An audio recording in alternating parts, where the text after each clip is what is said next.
பரிசுத்த நாமத்திற்கு மகிமை உண்டாவதாக. இந்த காலவேளையில் உங்கள் அனைவரையும் ஆண்டவராக இயேசு கிறிஸ்துவின் இன்ப நாமத்தில் அன்போடு வாழ்த்தி வரவேற்கிறேன்.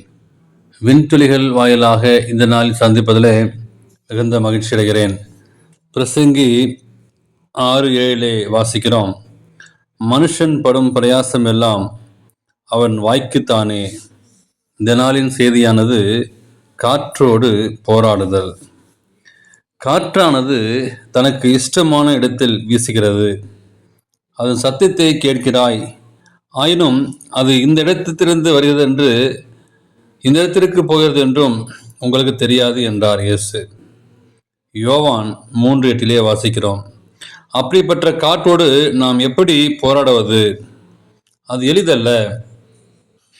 நம் வாழ்க்கையும் கூட அப்படிதான் இருக்கிறது. நடக்கப் போகிற காரியம் அனைத்து நமக்கு தெரியவில்லை. ஆனால் அந்த போராட்டமான வாழ்க்கையை வாழ்வது அவசியமாக இருக்கிறது. அப்படிப்பட்ட நிலையில் நாம் திருப்தியாக வாழ நாம் சிலவற்றை யோசித்து பார்ப்பது நல்லது. மனுஷன் படும் பிரயாசம் எல்லாம் அவன் வாய்க்குதானே, அவன் மனக்கோ திருப்தி இல்லை என்று பிரசங்கிலே நான் வாசிக்கிறோம் 6:7. முதலாவதாக நீங்கள் நானும் தெரிந்து கொள்ள வேண்டிய ஒரு காரியம் அனுபவிக்கும் சக்தி. பிரசங்கி 6:2 சொல்லக்கூடிய காரியம், பணமும் ஆஸ்தியும் இருந்தாலும் பதவியும் அதிகாரம் இருந்தாலும் அந்த பணத்தை அனுபவிக்கும் சக்தி இல்லை என்றால் என்ன பயன்? அந்த சக்தியை கொடுக்கக்கூடிய ஆண்டவரை நாடி அவர் விருப்பப்படி நடப்பது நல்ல நன்மையை தரும். இரண்டாவதாக நாம் கற்றுக்கொள்ள வேண்டிய ஒரு காரியம் போராடும் சக்தி. தேவன் நம்மை விட பலத்தவர்.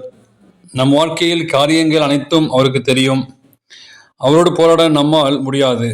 எனவே அவர் காட்டுகின்ற செல்வது நன்மையாக இருக்கும். அவர் விருப்பப்படி வாழ நாம் ஒப்படைக்க வேண்டும். மூன்றாவதாக வாழ்வதற்கு சக்தி. பிரசங்கி 6:12 வாசிக்கிறோம். இந்த உலகத்தில் நாம் வாழ்வதற்கு தேவனுடைய சக்தி நமக்கு அவசியமாக இருக்கிறது. இந்த வாழ்க்கையில் நன்மை எது என்பதை நம்மால் புரிந்து கொள்ள முடியவில்லை. எனவே தேவனுடைய வழி நடத்துதல் அவசியமாக இருக்கிறது. காற்றை ஆவியானவரோடு ஒப்பிட்டு பேசுகிறார். இயேசு ஆவியானவரால் பிறந்த ஒரு மனிதனாக, ஆவியானவரால் வழிநடத்தப்படுகிற மனிதனாக நாம் இருந்தால் வாழ்வதற்கு தேவையான சக்தியை அவர் நமக்கு தர சுத்தமாக இருக்கிறார். எனவே அப்படிப்பட்ட ஒரு வாழ்க்கையை, தேவனோடு ஒருமித்த ஒரு வாழ்க்கையை வாழும்போது நமக்கு சந்தோஷமாகவும் சமாதானம் இருக்க தேவன் கிருபை செய்வாராக. ஆமேன்.